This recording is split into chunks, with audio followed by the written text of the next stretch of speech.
Hello, my dear students. I hope that you all are doing great. So, guys, BHDLA 136 का जो part 1 video है वो already channel पे upload हो चुका है। अगर आपने अभी तक पार्ट 1 नहीं देखा है तो जल्दी से जाके इस वीडियो के बाद आप उसको देख सकते हैं। इसके अंदर हम हिंदी भाषा लेखन कौशल के बारे में पढ़ते हैं। उससे पहले मैं आपको ये बता देती हूँ कि अगर आपने अभी तक अपना जो गेस्ट पेपर है इसका वो परचेज़ नहीं किया है तो आप हमारी वेबसाइट shop.hindustanknowledge.com पे जा सकते हैं। वेबसाइट का लिंक भी आपको डिस्क्रिप्शन में मिल जाएगा और बस यहाँ से जाके बस आपको अपना जो पेपर है ना गेस्ट पेपर उसका कोड सर्च करना है and bye paying ₹49 you can by your guest paper, कोई से भी सब्जेक्ट का हो। चलिए तो चलते हैं हमारे पहले क्वेश्चन पे। पहला क्वेश्चन है जिसमें आपको बताना है कि जो आपका संपादकीय लेखन होता है इससे आप क्या समझते हैं, इसको विद उदाहरण आप समझाएंगे। तो देखो, संपादकीय लेखन की शुरुआत में आप एक छोटा सा इंट्रोडक्शन दोगे कि संपादकीय लेखन किसी अखबार या पत्रिका में प्रकाशित वह लेख होता है जिसमें कुछ मुद्दे, घटना या विषय पर संपादक का दृष्टिकोण, राय और विश्लेषण प्रस्तुत किया जाता है। इसे एडिटोरियल भी कहा जाता है। इसका मुख्य उद्देश्य पाठकों को किसी विषय पर सोचने, समझने और जागरूक करने में मदद करना होता है। आई होप आप समझ गए होंगे कि संपादकीय लेखन में हम एक शब्द यूज़ कर रहे हैं यहाँ पे, वो क्या है? एडिटोरियल। तो एडिटोरियल का मतलब क्या हो गया कि आपने क्या करना है कि कुछ ऐसा लिख देना है जो पाठकों को किसी विषय पर सोचने, समझने और जागरूक करने में मदद करता हो। लेटर टू एडिटर टाइप का हम लिखते थे ना जैसे।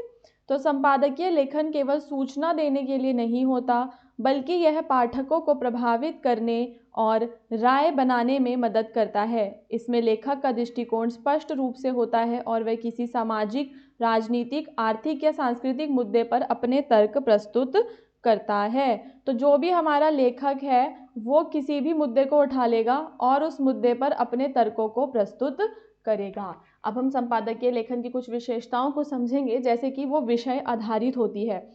ये किसी विशिष्ट मुद्दे पर जो है आपका लिखा जाता है, जैसे कि शिक्षा, स्वास्थ्य, राजनीति, पर्यावरण, कोई भी ये विषय हो सकता है। ये राय प्रधान होता है, यानी कि जो लेखक है उसकी जो अपनी राय है, उसके जो अपने विचार हैं वो हमें संपादकीय लेखन में देखने के लिए मिलते हैं। भाषा इसकी सटीक और प्रभावशाली होती है।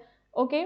और ये तथ्यों पर आधारित होता है, यानी कि लेखक अपनी राय प्रस्तुत करते समय तथ्यों और उदाहरणों का उपयोग करता है और पाठकों को सोचने पर मजबूर करना भी इसका उद्देश्य है। केवल जानकारी देना नहीं बल्कि पाठक को सोचने और राय बनाने के लिए प्रेरित करना इसका उद्देश्य होता है। अब हम यहाँ पे संपादकीय लेखन का महत्व जानेंगे। तो संपादकीय लेखन समाज में जागरूकता फैलाने का एक शक्तिशाली माध्यम भी होता है, यानी कि समाज को जागरूक करने के लिए जो आपका संपादकीय लेखन है उसमें एक इम्पॉर्टेंट रोल प्ले करता है।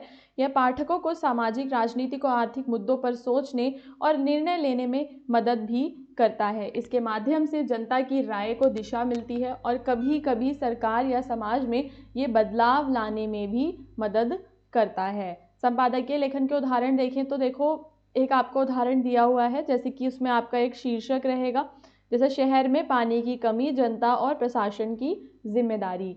ठीक है, इस तरीके से फिर बीच में आपकी पूरी बॉडी होगी एंड लास्ट में आपका उस पर सारांश होगा।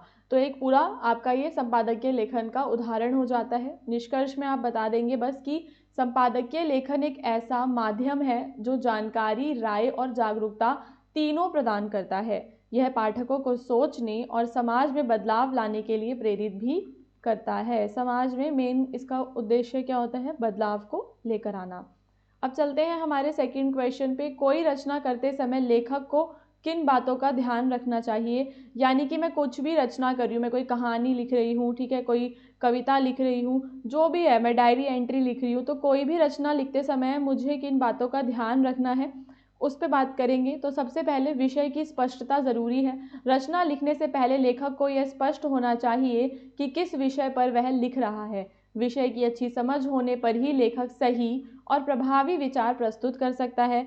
बिना विषय की समझ के रचना अधूरी या असंगत हो सकती है। लेखक को हमेशा ये ध्यान रखना चाहिए कि उसकी रचना किसके लिए है, तो पहली चीज़ तो उसका विषय निर्धारित हो, दूसरा उसकी जो ऑडियंस है वो कौन सी ऑडियंस है, अगर बच्चे हैं तो उनके हिसाब से लिखेगा, विद्यार्थी हैं तो उनके हिसाब से लिखना पड़ेगा हमें। सटीक और सरल भाषा का यूज़ हमें करना है, जो मतलब जटिल वाक्य हैं उनका प्रयोग हमें कम से कम करना है। छोटे वाक्यों में अपने विचार व्यक्त करना रचना को रोचक और प्रभावशाली बनाता है। रचना में विचारों का सही क्रम भी होना चाहिए, ठीक है। निष्कर्ष यानी कि पहले ही दे दिया, तो विचारों का एक क्रम होता है ना गाइस, परिचय देना, उसका मुख्य बातें उसकी बताना, फिर लास्ट में उसका निष्कर्ष देना, तो वो आपकी रचना में होना चाहिए। रचना में जो मूल विचार है, लेखक को कोशिश करनी चाहिए कि उसकी रचना में नए और मौलिक विचार हों। किसी और की रचना की नकल करने से बचना है। अपनी सोच और अनुभवों को शब्दों में व्यक्त करना रचना को खास बनाता है।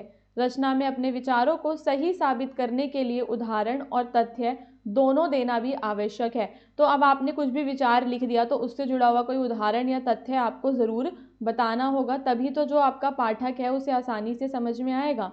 रचना पूरी करने के बाद लेखक को उसे ध्यान से पढ़ना चाहिए और अपनी गलतियों को सुधारना चाहिए। व्याकरण, वर्तनी, वाक्य संरचना की गलतियाँ रचना की गुणवत्ता को कम कर देती हैं, ठीक है। तो अपनी रचना की गुणवत्ता के लिए आपको समीक्षा और सुधार करना भी आवश्यक है। तो ये कुछ 6 to 7 पॉइंट्स हैं जो आप लर्न कर लेंगे एंड इस आंसर में आप लिख कर आएंगे कि आपकी जो रचना है उसमें क्या क्या पॉइंट्स होने चाहिए। एकदम देखो ये कॉमन सेंस सी भी हो जाती है ना एक तरीके से, कि आप कुछ भी लिख रहे हो तो वो सारा आपको पता होगा।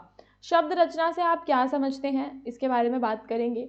तो शब्द रचना का अर्थ है किसी भाषा में नए शब्दों का निर्माण या शब्दों को बनाने की प्रक्रिया, ठीक है। क्या? शब्दों को बनाने की प्रक्रिया।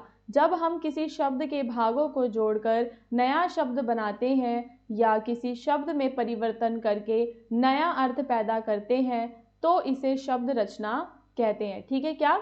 जब हम किसी शब्द के भागों को जोड़कर नया शब्द बना रहे हैं या परिवर्तन करके कुछ नया बना रहे हैं, नया अर्थ भी उसमें निकल रहा है, तो वो आपकी शब्द रचना कहलाती है। शब्द रचना में सरल भाषा में कहें तो ये आपकी शब्द बनाने की कला या शब्द बनाने का आपका तरीका हो जाता है। हमारे रोज़मर्रा के जीवन में नए शब्दों का प्रयोग बहुत होता है, जैसे घर और माली से हम घर माली शब्द बना सकते हैं। शब्द रचना के प्रकार देखेंगे तो देखो, समास होता है, जब दो या दो से अधिक शब्द मिलकर नया शब्द बनाते हैं तो उसे समास कहते हैं, जैसे कि राजा जमा पुरुष राजपुरुष, ठीक है, सूर्य किरण। ऐसे ही उपसर्ग और प्रत्यय लगा के तो आप सभी को पता ही होगा, जो उपसर्ग हैं वो शब्द के पहले जुड़ते हैं और प्रत्यय शब्द के बाद जुड़ जाते हैं। संक्षेपण क्या होता है? तो कुछ शब्दों के हिस्सों को मिलाकर जो शब्द बनता है, जैसे इलेक्ट्रॉनिक प्लस मेल हमारा क्या बन गया वर्ड? ईमेल। टेलीविज़न का आपका टीवी बन गया। अन्य प्रकार के बदलाव, जैसे कभी कभी शब्द का रूप बदलकर या ध्वनि बदलकर भी नया शब्द बनता है, जैसे खेल से शब्द निकला खिलाड़ी, सफ़र से शब्द निकला सफ़रनामा। अब शब्द रचना इतनी महत्वपूर्ण क्यों होती है? तो कोई भी भाषा हो, चाहे हिंदी हो, इंग्लिश हो, शब्द रचना उस भाषा को समृद्ध बनाती है। नए शब्द बनाकर हम अपनी भाषा को और ज़्यादा अर्थपूर्ण और आकर्षक बना सकते हैं। सही शब्द बनाने से हम अपने विचार आसानी से और स्पष्ट रूप में व्यक्त कर सकते हैं। जो भी हमारे विचार हैं उनको आसानी से हम व्यक्त कर सकते हैं और साहित्य में उपयोग करने में हेल्प करते हैं नए शब्द और संक्षिप्त शब्द लोगों के बीच संवाद को आसान और त्वरित भी बनाते हैं, मतलब संवाद को थोड़ा इजी कर देते हैं। तो ये हो गया आपका शब्द रचना का महत्व। लास्ट में आप बस एक निष्कर्ष दे देंगे कि शब्द रचना भाषा का वह साधन है जिससे हम न केवल नए शब्द बनाते हैं बल्कि अपनी भाषा और सोच को भी विकसित करते हैं। यह भाषा की रचनात्मकता और लचीलापन दिखाती है। यदि हम शब्द रचना को समझकर उसका सही प्रयोग करें तो हमारी लेखनी और संवाद दोनों प्रभावशाली बनते हैं। लेखनी और संवाद समझ रहे हो, जो भी मतलब हम लिख रहे हैं, बात कर रहे हैं, दोनों चीज़ें हमारी क्या बन जाती हैं? प्रभावशाली, यानी कि दूसरों पे इम्पैक्ट डालने वाली बन जाती हैं। आई होप कि आपको पार्ट 2 के सारे क्वेश्चन समझ में आ गए होंगे गाइज। हमारे चैनल पे इस सब्जेक्ट की जो कंप्लीट प्लेलिस्ट है उसको देखना बिल्कुल मत भूलो। उसके अंदर सारे क्वेश्चंस जो भी इंपॉर्टेंट है वो मैंने करवा रखे हैं। प्लेलिस्ट का लिंक आपको नीचे पिन्ड कमेंट में मिल जाएगा, वहाँ से आप लिंक ले लेना और सारे के सारे जो वीडियोज़ हैं उन्हें देख लेना। All the best for your examination. आपकी जो भी क्वायरीज़ हैं डिस्क्रिप्शन में दिए हुए नंबर पे आप हमें व्हाट्सएप भी कर सकते हैं।